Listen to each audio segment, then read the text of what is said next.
This video is not intended for children. Viewer discretion is advised.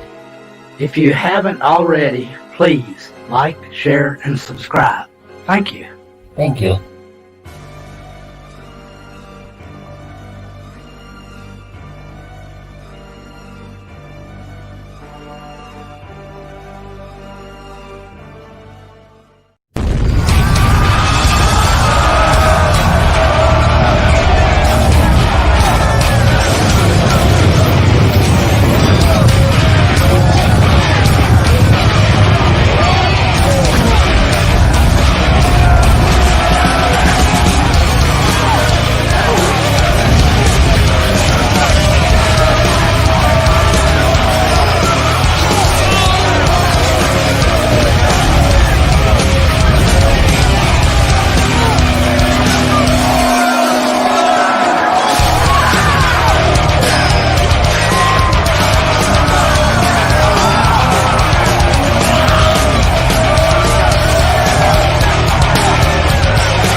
Greetings, one and all, and welcome to Seven Kinds of Mischief. I'm your host, Stone Loki, and yes, that was the new kick-ass battle intro for Seven Kinds of Mischief on Thursday nights, and I am joined tonight by Doctor and renowned author Adega Outlaw. How are you doing, brother?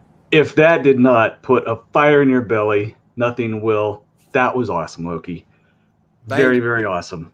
Thank you, brother. Thank you. That is just for Thursday nights, guys, when I am joined with this man, Adega Outlaw. How is everybody out there doing in chat? Josh and Rebecca Momini. Hello. Luis X Sparrow. Hello, Kronos. How are you doing, man? Nina Green. Good evening, Nina. How are you doing, Nina? Robert Pearson, Chris Persia, Captain Trek. How are you doing, brother? My Valkyries are here, Purple Valkyrie and Samantha Joe. Greetings, and we are joined by the Battle Angel, the one and only Heiress of Chaos, Psycho Dwarf 9, Robert Pearson, Chris Persia, the Wrench of Wrenches is here, Darth Haster. Guys, thank you so much for being here tonight. The Ambassador is here. Claude Saline is here. Guys, thank you so very much for joining us on this wonderful evening. We are going to kick some ass and take some names. It's me and Adega to the death. Absolutely. One and all, no turning back ever. And never kneel. Never kneel. Hell yes. And guys, we go over what has bothered us so much in my show, and I wanted to go over something tonight that puts a smile on everybody's face. I want to go over something tonight that is kick-ass, that is awesome, that is creative at its source, and that is the work of my friend Adega Outlaw, the author of Evolution, the author of The Blood Witch. We've got more books coming. We have kick-ass content coming, and it all came from this man. And he's not going to let it get turned into some soy-infused latte. He is not going to let it get taken advantage of because it's his work. And he's not going to allow that. No, it's for you guys. It's all for everyone. At least the sane people who think rationally, think fair-minded, and aren't trying to take advantage of anybody or anybody else's culture. It's for everyone. It is for everyone. And you know what? Tell us a little bit about how you went through the creative process when you started all of this. I'm talking way back when you first sat down and were like, I'm going to write something. I'm going to do this. Where did you draw your inspiration from? Where did you get the drive? I'm like you. I'm an awful lot like you. Except my mom was part of it too. Sat down and watched Star Trek. There it was. You know, this is one of those things that they're attacking part of a culture that has made generations. And I sat there and watched it with my dad. He loved it. My mom, she loved it.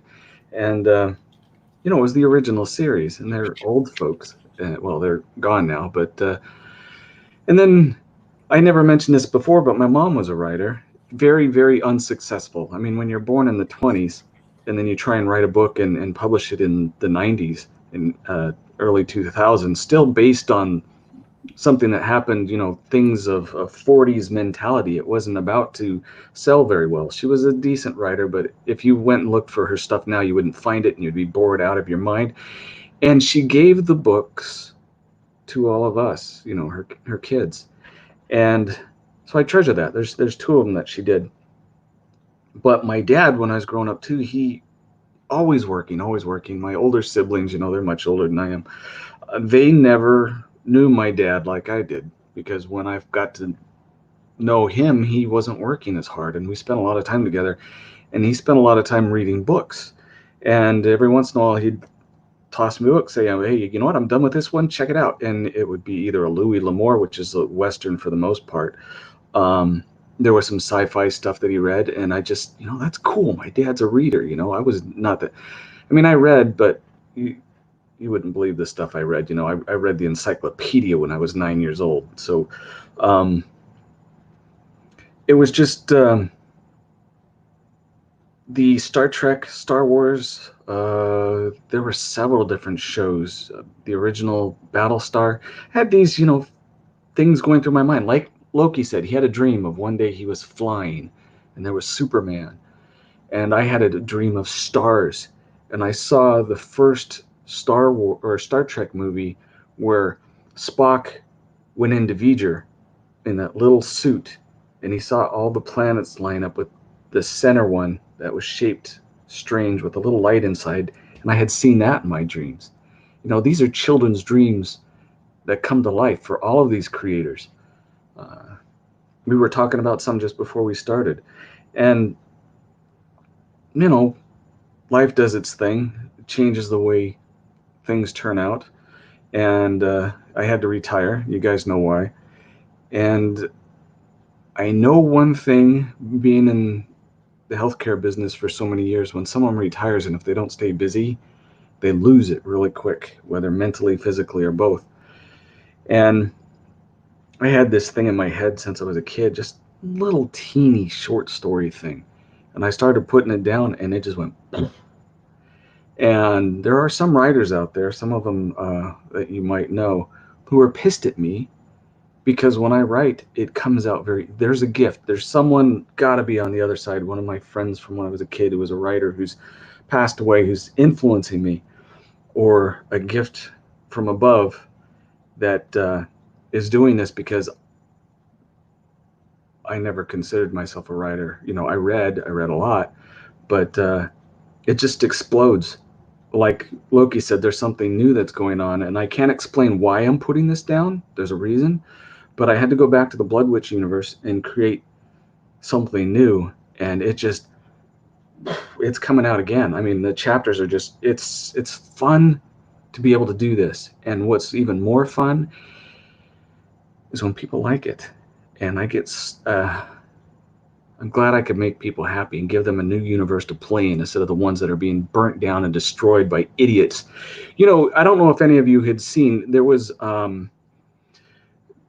just an hour ago, it was Gary who did a post, and in that post, I was listening to some of the things that he was saying, and it was a concerted effort to get into the comic book industry where these people had made a plan to where they could blackball the people who were in there and controlling it, take their positions, and then throw in their politics. Makes you pissed, These people are deliberately stealing our culture to subvert it and throw in their perversions. Not my stuff. And there's a lot of artists out there, not their stuff. It just isn't going to happen. I was talking with somebody the other day, and everyone is sad about what's happened to Star Wars, and even if it died, or what happened to Star Trek, and even if it died, if you go back to the 60s or 50s, early 60s, it didn't exist. Someone had to come up with this, and it built a whole culture. Just because it's being attacked now, and even if they win on those, we are still smart enough to create a whole new universe, whole new cultures. There are those of you out there with ideas. I'm trying my best to give my ideas so that there will always be an outlet where you have heroes, where you have good versus evil, not all bad, where you have true humanity being expressed in writing, in art, whether it be in film or otherwise, or in music, that they will never defeat us, ever, no matter which way we go about it, whether we take back what was old or create something new. And I know you guys are with me on that one. I've got a question for you. I've got a couple of questions for you. I'm going to throw out randomly here that people have sent me throughout the day because I let them know we are going to do this. And this is one of the most touching questions. How are you, Adega, preparing for your upcoming role as Ariel? Lots and lots of waxing.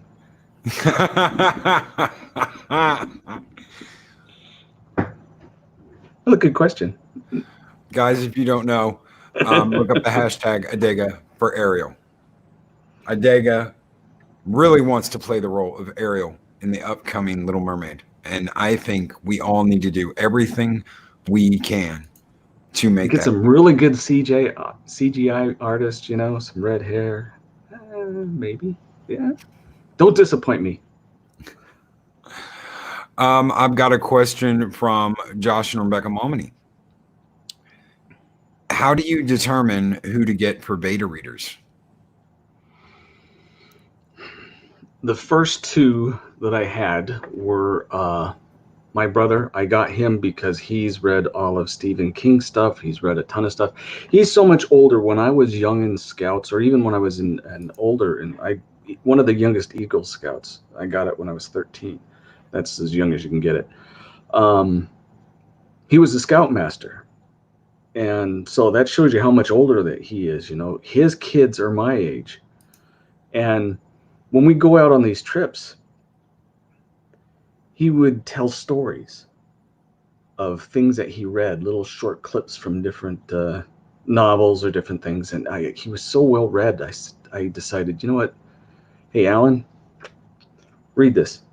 Tell me what you think. And he loved it. And then I have one of my patients who we used to talk about all things geek. He's older, not as old as my brother, but you know, he's a Dune fan, Lord of the Rings, Star Trek, he's into all of that stuff. And I said, here, read it. And both of these guys turned around and said, put it out there, man. Get it. And I said, well, what do you want to fix? He said, don't fix it. It's do it. Just put it out there. And then I have one other, and it's Samantha Joe. And the reason why I picked her is because she flew through my stuff so fast and was so excited about it. I figured, you know what? Here you go. Enjoy. And if you got comments or questions or what have you, let me know. And she says she's talking about costumes. Those of you who don't know the second book, in there, towards the end, I actually talk about some of the clothes that the people wear, specifically too when they're going out for an evening. And I think maybe that's what hit her in the head. But that's how I did it. I had two people that I trusted their opinion when it came to sci-fi stuff, and a fan. Well, I have a question from Trey from Max World Entertainment. I think the most important question we need to ask Adega is, how long does it take to be able to master the art of triple milking? Well, I'm still learning from Trey. He should be the one answering that question. He beats me on a regular basis saying, you're doing it wrong, you're doing it wrong. It reminds me of my own martial arts training when I got beat with a stick. And I've got another question from Josh and Rebecca Momini. Do you #blame Loki? Never. Nope.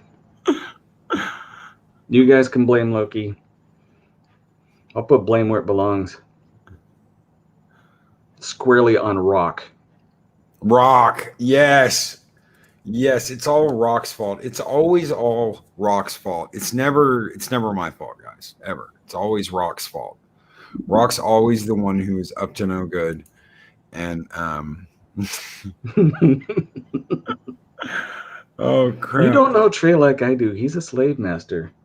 You should see all these little tribbles. They're all in little cages, you know, just barely enough room to breathe, you know. And he goes on there, that's how you do it. That's how you do it. I can't do it that fast.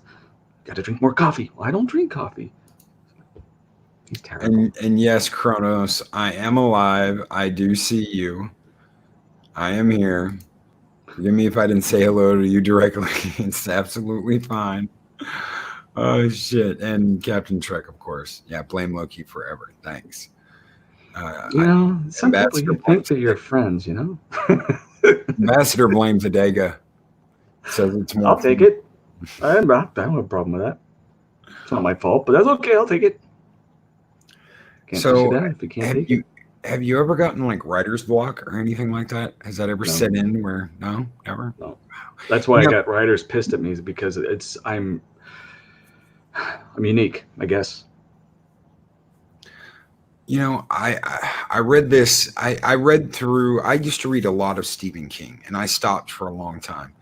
And I picked up the Dark Tower series. It's like 8 books, and they're big. It's like reading 8 Bibles.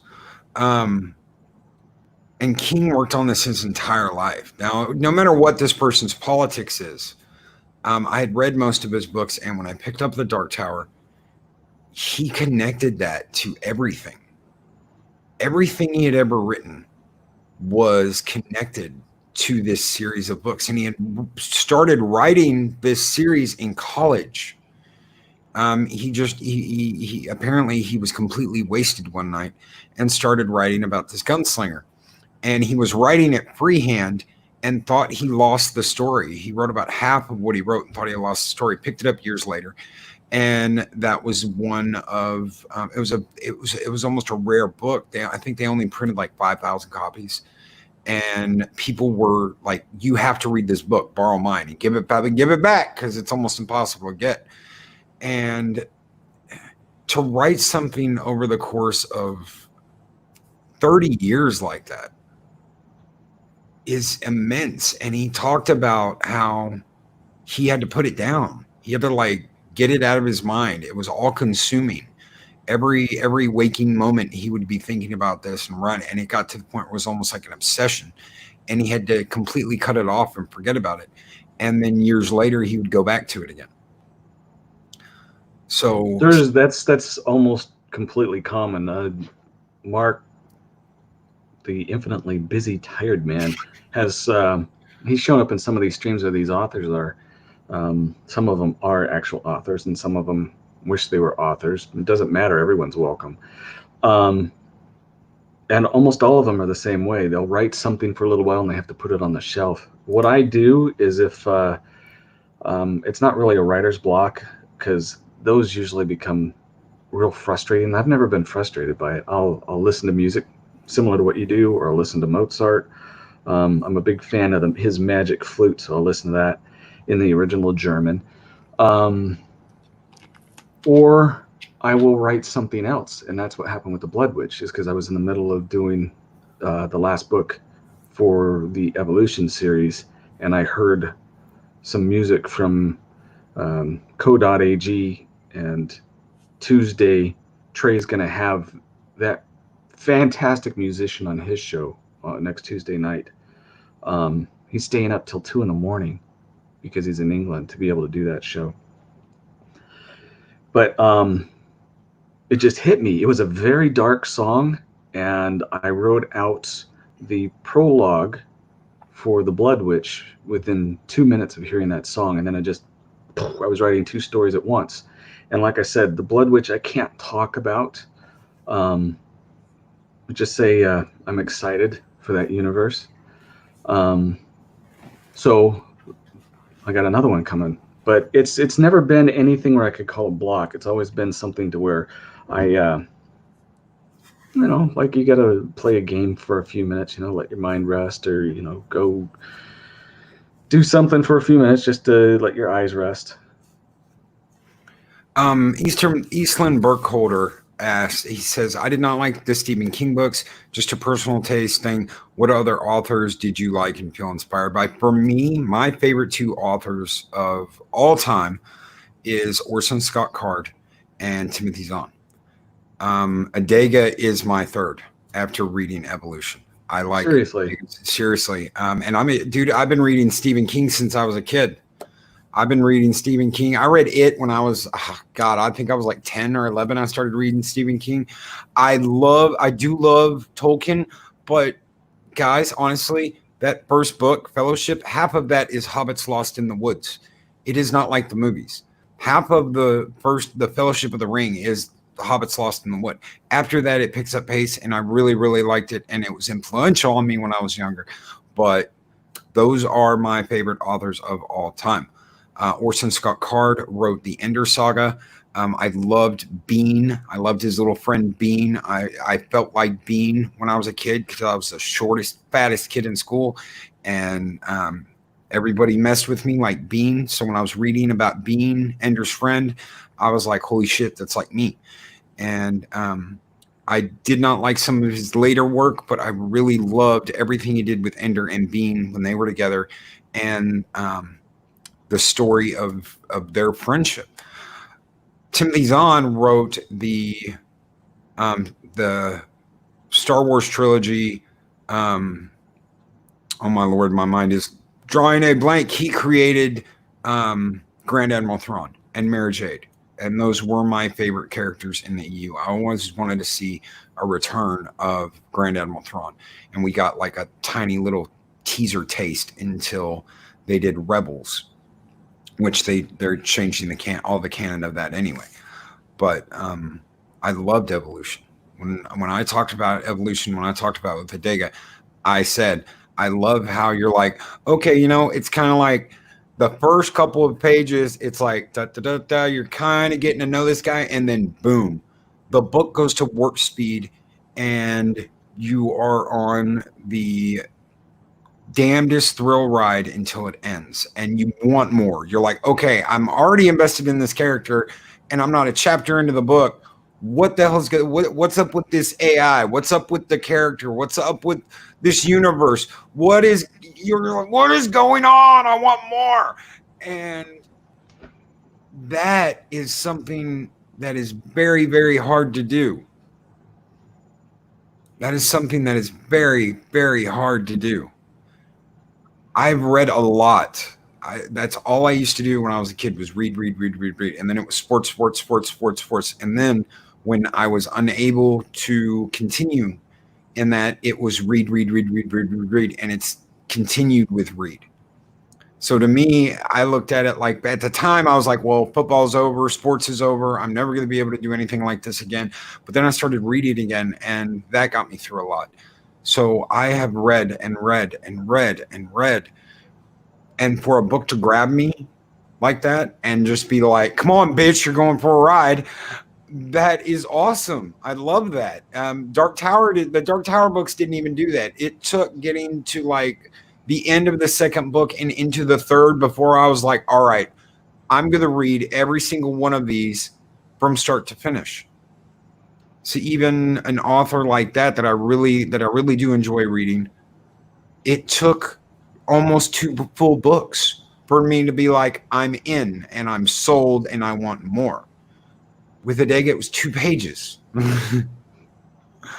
It was 2 pages.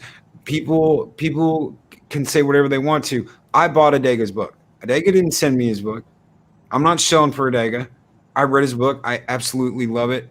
I absolutely recommend it because it's a whole new universe, guys. It is a whole new universe for us to explore and for us to inhabit.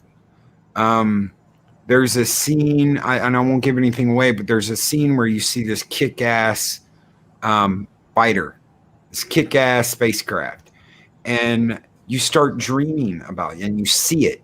You're like, oh man, what would this thing look like? You're thinking about it. You're like, okay, lay it out in your mind.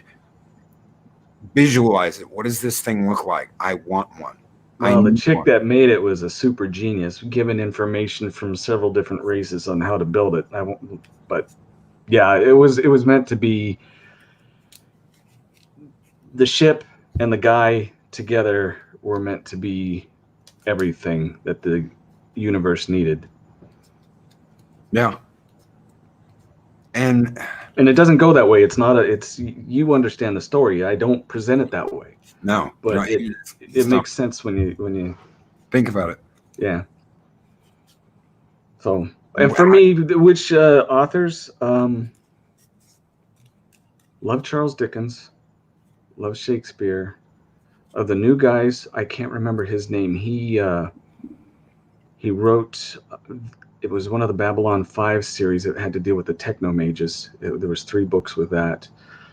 Ian Douglas, who does Space Marines and Star Carrier series. There's 8 books in that, and I read the Star Carrier series. It's very heavy science, and I've told people this. I love what he does, but I hate the world that he created or the universe that he created. So it's like it pulls me in because of the science and how he writes. But some people, I would imagine, it gets very boring really quick. And Andrew Sapkowski, who did the Witcher stuff, those have been pretty much the big ones. But I read all kinds of weird things. Like I said, when I was 9, I started. I think it was 12 when I finished the encyclopedia. I read the Bible cover to cover. That's including Songs of Solomon, where it's just nothing but biblical smut. Yep, and that's a hard thing to do. I right. did that one time in my life. Yeah, I was a lot younger. Right. I've read things that ancient history and manuals on lost civilizations, and it just whatever just pops into my head. And some of it isn't at all about telling a story. It's about telling history or diagrams or this or that or the other. But I think that may be a benefit to me because I can hear different words being used different ways, and then I just adapt and put it in and that's one thing I've never read, or one person I've never read was Lovecraft. Read Poe, like some of his stuff. Did you ever read Tennyson? I'm a big Tennyson fan. I like Tennyson's bits and pieces, and that's one of the ones I really need, but I don't have the time. You guys know why. Yeah. I don't have the time. I just, my brothers and my wife just keep pushing me. You know what? If you got it, do it while you can. So I've stopped reading a lot of things and just trying to put down as much as I can as quickly as I can. And Purple brings up Anne McCaffrey. I love Dragon Riders of Pern. Absolutely love Dragon Riders of Pern. Anne McCaffrey wrote Dragon Riders of Pern, and it's one of my favorite book series. She's not my favorite writer, but if I had to pick like 5 series of books, that would be one of them. Well, that's the thing. That's why everyone's opinion, everyone's work, everyone's ideas are of value, because you can paint a universe or a city or a world or people, and you may not be the best of writers, you may not be the best of illustrators, but your idea in your head is something worth sharing to everybody. And sometimes those ideas can expand into something where people can grab hold and be the words that you can't, and show the world what you can't, even though it is your world, and through somebody else or what little you can, you have just made the world a better place because of your creativity, your imagination, and what you feel is important. Silence doesn't do anybody any good. No, it doesn't. And I've got a question from Mark the Infinitely Busy, aka the Infinitely Tired. Question for the doc: what is your best suggestion for a writer of fan fiction to get his or her work noticed? You're asking the wrong person. Totally. I do not like doing fan fiction. I did one, and it's on my odds and ends, and Trey has it with his stuff. It was a Star Trek Axanar short story, and he set it to images and music, and I wrote the story, and it's a good story, but dang it all, I don't like playing with other people's stuff. So I'm the wrong person to ask. Sorry. We, me and you talked, this seems like forever ago, about a book contest, a writing contest that someone in the community was throwing. We talked because you said that you weren't going to do it. You said, I thought of something, but I'm not going to do it. And so I was like, okay. And I told you about what I had put down. And guys, I'm not in this contest, just so everyone knows. He can write. He's got, yep. I liked what he showed me, what he did, and he's good. But you're right. It's not yours. To me, anyway. I understand people are going to write fan fiction, and people love writing fan fiction, but it's not yours, and it won't ever be yours. Could you get a book deal down the line or something? I highly doubt it, because you need to come out with something yours first. They need to see that, yes, you have the ability, and yes, you have the talent. I think the hardest thing for me is because when I did mine, there was only one character that I used briefly that came from that universe. It was the captain. I can't remember her name, but she's in the Axonar film. She's the one that swears a lot. But when I write, and you're going to hear this from just about, well, most writers, when you have a character developing, they speak to you. And it's weird how your brain works. It starts, you have in your mind a person, and there's something on the right side of the brain, well, for you guys, the right side of the brain, that starts kicking in and telling you what this person's going to say, what they're going to do. This is their personality. This is how they are. And you can't go against that, because that's who they are. Well, if I was to write in fan fiction dealing with these people that already exist, I'm constantly trying to work to say, this is what they did before. And I think this is probably one of the big weaknesses about the people who are writing now, because they don't understand that these people already exist. Even though they're fictional characters, they were someone's mind, they were someone's personality, and you're trying to pull them out and switch them into your world. And to me, it seems almost like you're executing them. It's a crime, and it feels horrible. And I just can't do it. And I understand that. I did. I wrote just. I did Star Trek RPs for like 8 years, almost, and 99% of the content that we did, I came up with, and a lot of it I came up with on the fly. I love improving. That's one of the things I love to do. That's why I like to do this, is because I don't write anything down. I don't have anything scripted. I threw the script away when I was still doing upload videos, and I just said, F it. I'm just going to do it the way I do things, because sitting here reading was killing me, guys. I could hear it in my head. It was like, you sound like you're reading something. You don't sound like you're having a conversation. You don't sound like you're enjoying yourself. You sound like you're reading something. And Josh and Rick wanted to get back to hashtagging. Thank you, guys. When you're working with someone else's stuff, you're handcuffed to that world. Someone told me once, well, you can't do that. And I was like, excuse me? Why can't I do that? Because there is no magic in Star Trek. Bullshit. There was magic in TOS. There was magic in TNG. There was magic in DS9. There is magic in Star Trek. It's just not something you see on an everyday basis. It's very rare. There were witches in Star Trek. The Qs almost seem magical. Picard says it himself in the episode where he breaks the Prime Directive. He tells those people, you see this and look at it like it's magic, because you don't know what it is, and you've never seen it before, and you can't explain it.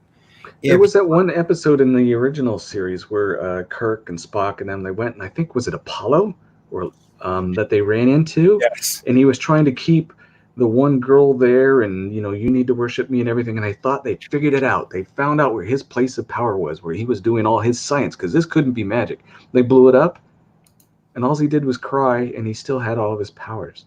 Yep. There was magic in the original series. And Robert Pearson asks, does Adega set time aside to sit down and write, or does he wait for inspiration to strike and go from there? Oh, and how do you pronounce Adega? I pronounce it Adega, but I've been good lately and been calling him. My friends pronounce it any way they want. I usually write late at night when my mind's quiet. I think that's why it works easy.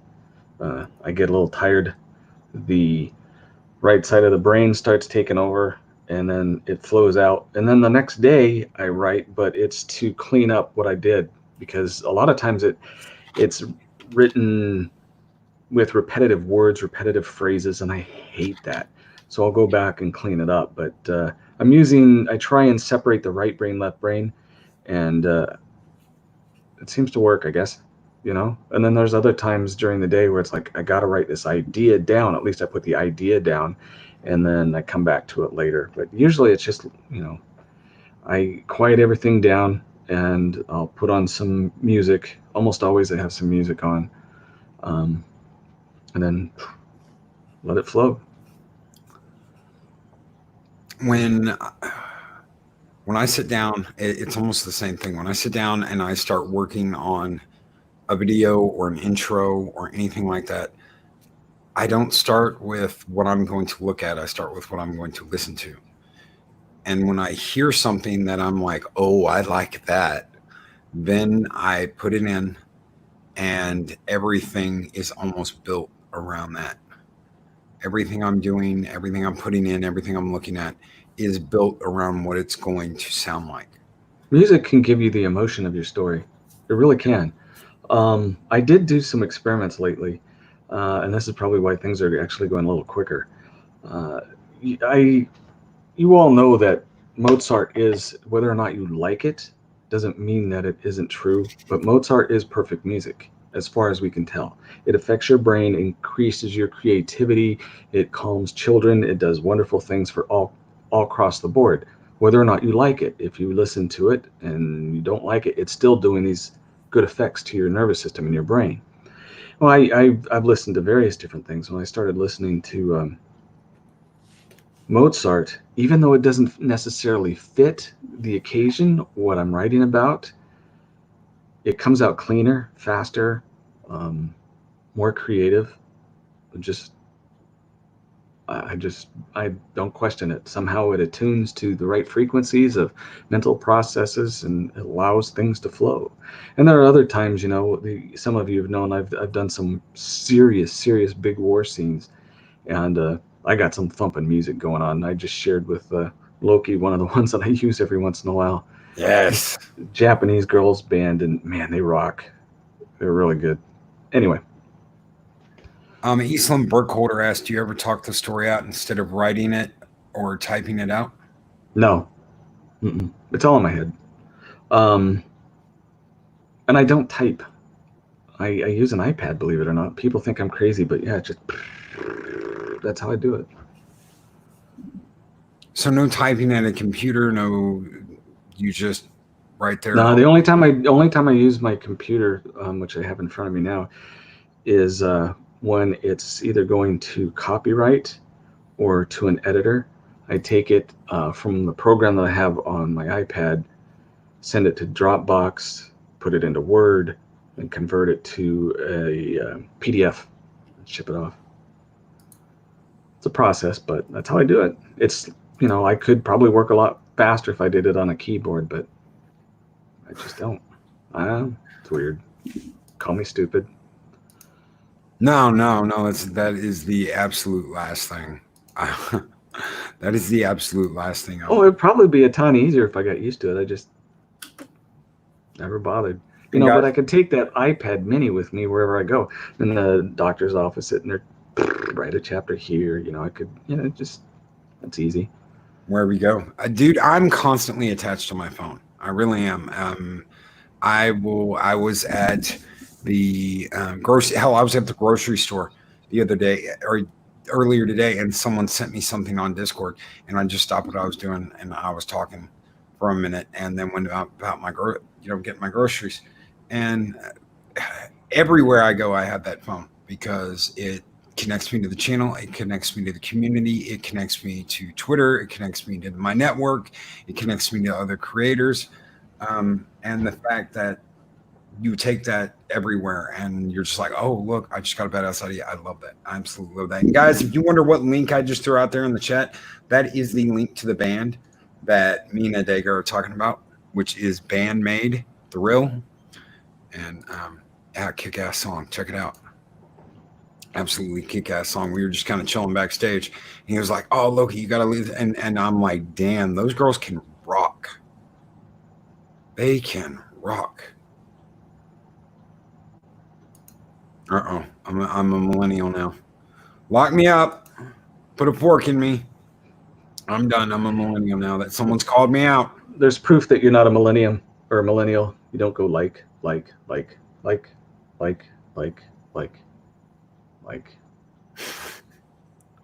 Drives me nuts. You know, or you listen to people talk. Ever since I was a kid, you know, you try and correct all your. At least for me, it was like I gotta say this right, be this. I learned of George Washington, who had this little notebook where he listed all the things that he needed to do to perfect himself, and he'd work on that. You know, how to be a gentleman, how to do this, how to do that, and every day. And I've always done that. You know, if one day I wanted to be married, I wanted someone to be happy with me. What would I want them to have in my personality that they wouldn't be pissed off? Because I've always put the seats down, you know, do the dishes, those type of things. You know, I wanted to be a courteous person, you know. Yeah. And one of those things was not saying or like or dude, but I do say dude every once. No, man is the one because I'm 80s. Man. Oh, never get rid of that one. Could never get rid of it. Heavy. That's heavy, Adega. It's heavy. Right. Man. Cat. Dude. What a swinging cat, you know. Like, totally, man. Oh, dude. Yeah. Yeah. I grew up in Southern Cal when all that was going on. Yeah, brother. Here, dude, Yeah. man. A long time ago, I was at this. It was the creepiest wave pool you could ever be at because they had giant waves, right? So I have no idea about this, and I go out and I'm almost at the end of it, and there's a ship that's broken over this rock. It's like broken in half, and one piece is on one side of the rock, you know, and steam starts coming out of the port on it, and it's like boop, boop, and I literally say, "What the hell is that?" And this guy and his girlfriend are just a couple of feet away from me on an inner tube, and he's like, "It's the tsunami wave, bro," and I'm like, "Hun," it goes boop, boop, boop. Boom, and it was and I'm like, oh shit, but I'll never forget that because of the tsunami wave, dude. Oh, and I spent my first half of a decade living in California, so you heard all that. Whoa, totally, man. How's it going, bro? I was I think 14 or 15. My buddies, we knew a storm was coming in, and we decided, we're going down to the beach. And we got there and we looked and go, dude, they were 12-footers coming in. And you're stupid kids. We ran right out there and we're surfing these 12-footers off of Huntington because they rarely get over 5-6 feet, you know. So we're going off of these things. It just, man, it was fun. Painful, but it was fun. You really had to learn how to hold your breath. Dude, Josh, don't be such a square, man. Blame beach bum Loki. Yeah. I'm the guy that has like the bright red tan.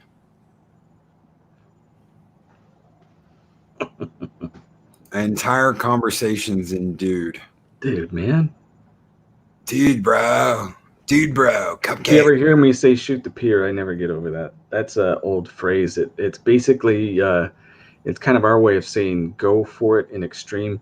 Huntington Beach, well, any of these piers that you see anywhere, you know, the waves will go through them. And shooting the pier they have the pylons that hold it up. And some of them have a lot of pylons, like Huntington Beach Pier does, because it had broken down and I reinforced it. So there's these piers pylons about every 20 feet. And you go out, you catch a wave, and the idea is to ride that wave in between those pylons. Yep. To get to the other side. That's called shooting the pier. And if you miss, not only does it usually break your board, but you can hit the pylon, and it has barnacles on there, those little crustaceans, and that'll just tear your suit, tear your skin. It just, So when you shoot the pier, man, you got to be prepared for pain, and if you make it, there's something glory there. Mark Lambley Tired says, I need to know how Adega Outlaw became the master of mystical porcelain arts. Yeah, he you get a bunch of people who write and have creative minds together. We were on Doll's stream where they were doing what they call sprints. And they talk a little bit, and then they have the timer that goes off, so everyone writes and does what they can during these 15, 5, 20 minutes, however long they have. I've watched them, yeah. Yeah. Well, during one of these ones, someone was talking about pork magic, and it went into Horcus Porcus. It kept going on, and I made this stupid comments like, "Worship my stick. It's bacon," and the jokes just started rattling off, and he was happened to be there when things get a little nuts with a bunch of nerds, book nerds. But you help out in the community. You've come on my show countless times. I love having you on. I love getting to talk to you. You talk to other writers. You help other writers. What does Adega not do? Really, what does Adega not do? Say no. Say It's true. It's true. It's absolutely true. Oh, not unless it affects my morality. Other than that, I'm Generation X, dude. Man, there's the dude. Dude. We were the ones who created the snowboards. We were the ones who were dropping out of helicopters to drop off the top of mountains to go skiing. We were the ones who did shoot the pier. We shortened the boards. It's just nothing to fear, man. The diving off of buildings with parachutes. This is all my generation. And most of us, we grew up with these. Fortunately, my parents were greatest generation, but a lot of these guys grew up with these boomers as parents. And you all know boomers. They were the same when they were kids. They're just a little stuffy, and we just said, screw it, man. We are going to extreme, and that's the Generation X. And just don't need to say no. You got to give credit where credit was due. I wasn't the only one. Besides, there's a guy named What Now with a question mark. That's his YouTube name and channel. He's an English guy, and he's very, very quick-witted, very intelligent-witted. There were a few others. So you put all of us together, start buzzing through these things. It gets it gets pretty funny pretty quick. Okay, so I'm going to get the last question for tonight. If you could tell someone, if you could only tell them one thing about doing what you do, what would you tell them? You can do it. You can do it. Yeah.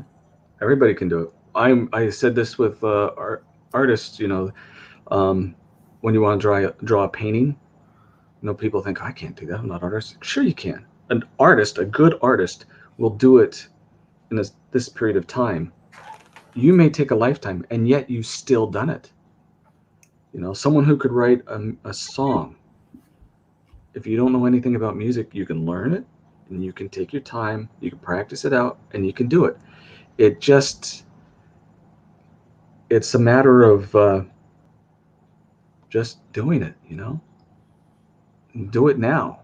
Don't wait. You wait, it never gets done. You want it, start it. And if it takes you the rest of your life, so what? At least it'll be done by the time of your end of your life. And there's something that wouldn't have been done because you said I couldn't do it. And there it is. Just do it. And for anybody out there that wants to be on YouTube, that wants to do anything like we do, I want to tell you guys something. There is, yes, this does exist, folks. And I'm trying to find it now in my archive of things that will never come to light. It's like my hidden basement of your band video. I'm not talking about that either. I'm trying to find it in my in my archive of things that will never, ever, ever, ever see the light of day. It was his thong incident. He wears green thongs. I'm purple. Iron Man is yellow. Metallic yellow, but still. Metallic.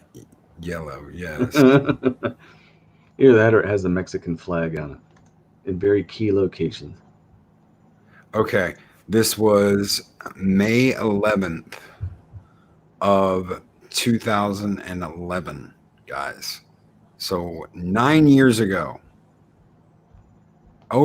just a little over 9 years ago now, I was on a podcast, and it was the very first time anyone heard my voice over the air.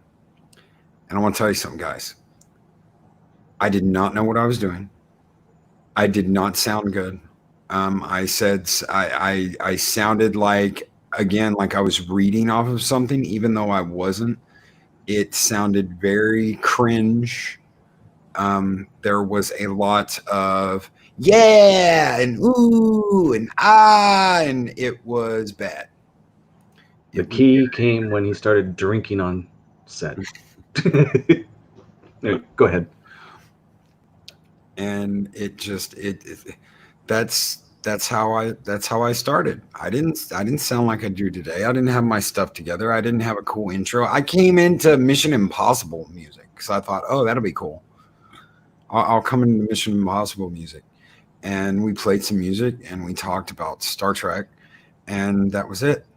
And I did that, I think, a dozen times until we weren't doing the podcast anymore, and I moved on to something else. So if you want to do something like this, if you want to get on and you want to talk and you want to have your voice heard, do it. Just know that when you start, it's all up in the air. Weak and terrible and embarrassing, but do it anyway. Do it anyway. If you heard my first book, which I removed from YouTube, if you heard it, you would think, why am I listening to this dude? Because it was terrible. It actually was terrible. But I did it, and I did it for me. I didn't do it for anybody else so I can hear it. But still, do it anyway. Do it anyway. And if Jedi Bill's out there, when Jedi Bill did his first live stream, I was there for him. I helped him set up. I helped him figure out what did what. And now he just goes live. He just goes live. He does his thing. He talks. He hangs out. He's relaxed. And I told him, the more you do this, the easier it's going to get. And the more of you that's going to come out, because instead of being worried, you're going to be having fun and you're going to be enjoying yourself. That's the key too. Yeah. It's not about how many people are watching. It's not about whether you look good. It's not about, except, I wear the glasses to hide my Adega always eyeballs. Don't let Adega mess with you guys. Adega always looks good. He is the Doc Holliday of YouTube. He's always looking fly. I've never ever done it, and the people who are most comfortable have never done it because they're doing it for a big audience, even though some of them get really big audiences, and they deserve it. But if you can have fun while you're doing it, then it's never work, and it's more of a hobby and more of playtime. And of course, everybody needs playtime. There's an old proverb, and most of you heard it. If you haven't heard it, I'm just going to say it. If you have heard it, I'm going to reiterate it completely wrong, so forgive me.